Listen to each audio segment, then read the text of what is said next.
మన అల్లరి నరేష్ గారు నటించిన 12 రైల్వే కాలనీ మూవీ ఎలా ఉందో షార్ట్ రివ్యూలో తెలుసుకుందాం మామ.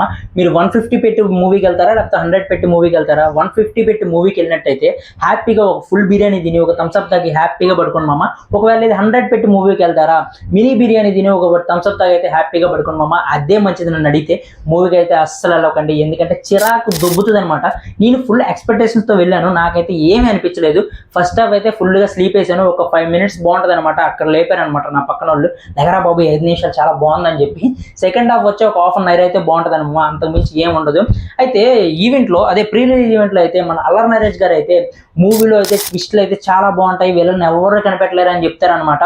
మూవీలో ట్విస్టులు ఉన్నాయి, ఎలా ఉన్నాయంటే ఫస్ట్ నుంచి లాస్ట్ వరకు ట్విస్ట్లే ఉన్నాయి, ఇంకేం లేదు మూవీలో అయితే. వీళ్ళని కనిపెట్టలేరు అన్నారు, నిజంగా కనిపెట్టలేరు, ఎందుకంటే మీరు తీసిన మూవీ ఎలా ఉందో అని అంటే. నాకైతే మూవీ అసలు ఏం నచ్చలేదు మామ. నెక్స్ట్ అయితే ఇంకో మంచి వీడియో అయితే మళ్ళీ కలుద్దాం. Thank you for watching, by by. Subscribe మర్చిపోకు మామ, ఖచ్చితంగా చేసుకో, ఓకేనా? బై.